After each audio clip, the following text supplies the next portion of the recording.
Sir ఈ 2 ఫీల్డ్స్లో sir public service cinema ఈ 2 ఫీల్డ్స్లో సార్ అందరూ అని నేను అనను కానీ but there are few people ఆడవాళ్ళని ట్రీట్ చేసే విధానంలో there is a difference in each respective field.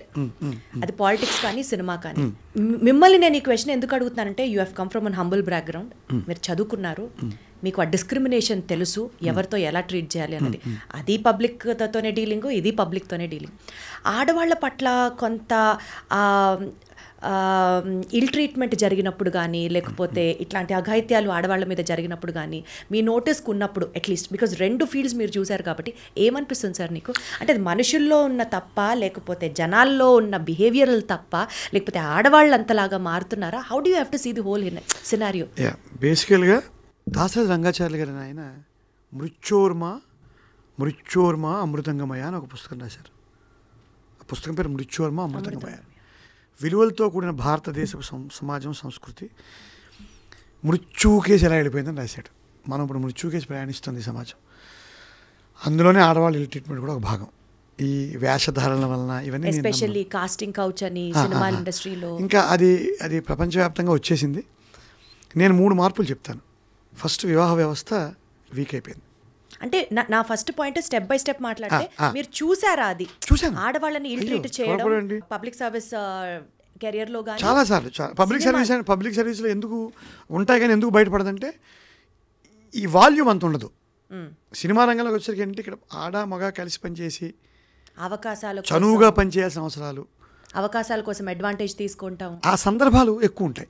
మీ నోటీస్లో మీరు చూసారు? బోర్డు చాలా కొన్ని కోకొల్లలు చూశాను. మీరు ఏమైనా హీరోలాగా వెళ్ళి ఆపారా దాన్ని? నేను అంటే అలా మన ముందు జరగదుగా. వినడమే, చూడడం అంటే వినడమే.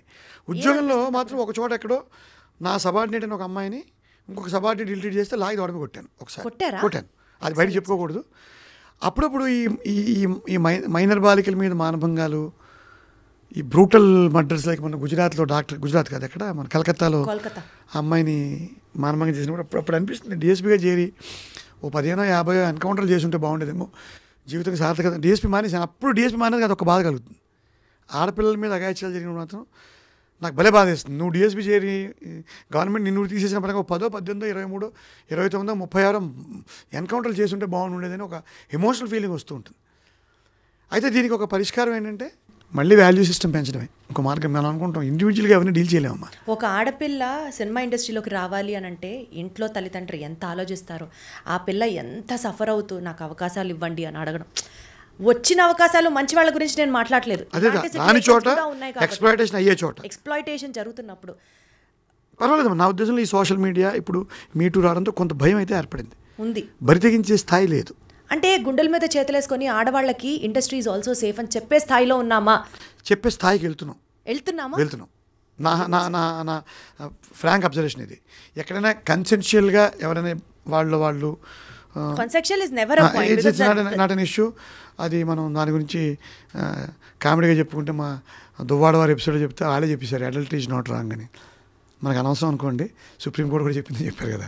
సో దాని జోలికి వెళ్ళదు. కానీ కన్సెన్షియల్గా జరిగే విషయాలు పక్కన పెడితే ఈ ప్రెషర్ పెట్టడం అనేది తగ్గుతూ వస్తుందని అనుకుంటున్నాను. ఎందుకంటే రీజన్ నోటీస్లోకి ఎప్పుడన్నా ఏదైనా సందర్భం వచ్చి మీరు you have stood for somebody some woman అని అంటే ఇండస్ట్రీలో అటువంటిది నాకు సందర్భాలు రాలేదు. Because I'm not that big. ఇప్పుడు ఇక్కడ నేను హీరోని కాదు, పెద్ద దర్శకుని కాదు. ఐ మీన్ అప్కమింగ్ క్యారెక్టర్ అంటే మేబీ కొద్దిగా సెటిల్ అయిన క్యారెక్టర్ ఆర్టిస్ట్ని. బట్ ఒకటి అయితే ఉంది నా దగ్గర, యంగ్ గర్ల్స్ హీరోయిన్స్ కానీ వాళ్ళు కానీ నా దగ్గర ఉండి వాళ్ళ విషయాలు చెప్తారు నాకు. So I give them some advice, piece of advice, where to draw a line, ఎట్లా ఉండాలి, ఇలాంటివన్నీ నేను I give fatherly advice to the young girls in the industry.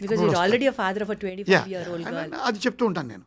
So అంతవరకు బాగా అనిపిస్తుంది నాకు. They come to me, they sit with me, చదువుకున్న వాడిని. So they take some advice. ఆడవాళ్ళకి ఈ ప్రోగ్రామ్ చూస్తున్న అమ్మాయిలందరికీ కూడా అందరూ కాన్షియస్గా ఉండండి. ప్రతి గుడ్ టచ్ బ్యాడ్ టచ్ మీకు తెలీదా? అర్థమవుతుంది కదా. ఆటో ఎక్కారు, వాడు షేక్ హ్యాండ్ ఇచ్చాడు, ఆ షేక్ హ్యాండ్లో భావన, దాని వెనకాల అర్థం మీకు అర్థమైపోతుంది ఆడపిల్లలకి. ఎవరో ఇండస్ట్రీలో రాగానే ఒక అగ్గించుకుంటారు. Is it a formal addressing or something other than that, or easy putting some pressure in to that, ఇవన్నీ మీకు తెలుస్తాయి. సో స్పృహలో ఉండమని చెప్తాను ఆడపిల్లలు నేను ఇప్పుడు కూడా సలహా. టాలీవుడ్లో వచ్చే ఫిల్మ్స్ సొసైటీకి ఇంపాక్ట్ఫుల్గా రెస్పాన్సిబుల్గా వస్తున్నాయని మీరు భావిస్తున్నారా? అన్ని రకాల. ఇప్పుడు నేను దీనికి సమాధానం చెప్తాను. ఇప్పుడు సమాజాన్ని ఉద్ధరించడం కోసమే సినిమా పుట్టలేదు. కరెక్ట్. అన్నీ వకీల్ సాబులే రావు, లేదా అన్ని విశ్వనాథ్ గారి సినిమాలే రావు కదా. ప్రతి సినిమాలో ఒక మంచి ఉంటుందమ్మా. అంటే బట్ డిటిరేషన్ ఎక్కడంటే నేను నాకు నచ్చని డిటిరేషన్ చెప్తాను. సోషల్ మీడియాలో వచ్చేసి ఓటీటీలో వచ్చే సినిమాల్లో అన్పార్లమెంటరీ లాంగ్వేజ్ని బయట తెచ్చేసాం. అది తప్పు కాదంటున్నారు. ఇప్పుడు మనం అది తప్పు కానప్పుడు అమ్మ ముందు కూర్చొని మాడగలవా? మీ అమ్మ ముందు కూర్చుని అదే బూత్ నువ్వు మాడగలవా? మీ అమ్మతో కూర్చొని ఆ సినిమా ఇదొక్కటి కొంచెం మేకర్స్ చూసుకుంటే బాగుంటుంది సినిమాల్లో. అంటే మారల్స్ కానీ ఎథిక్స్ కానీ ఎక్కడైనా మనం కాంప్రమైజ్ అవుతున్నాము అని పర్సనల్గా మీకు ఎప్పుడు అనిపించిందా సార్? మీకు అమ్మ అది ఓవరాల్ సొసైటీలోనే రాజకీయాల నుంచి ఉద్యోగాల నుంచి సినిమాల దాకా మీకు ఇందాక చెప్పిన మృత్యోర్మ అమృతంగమయ్య.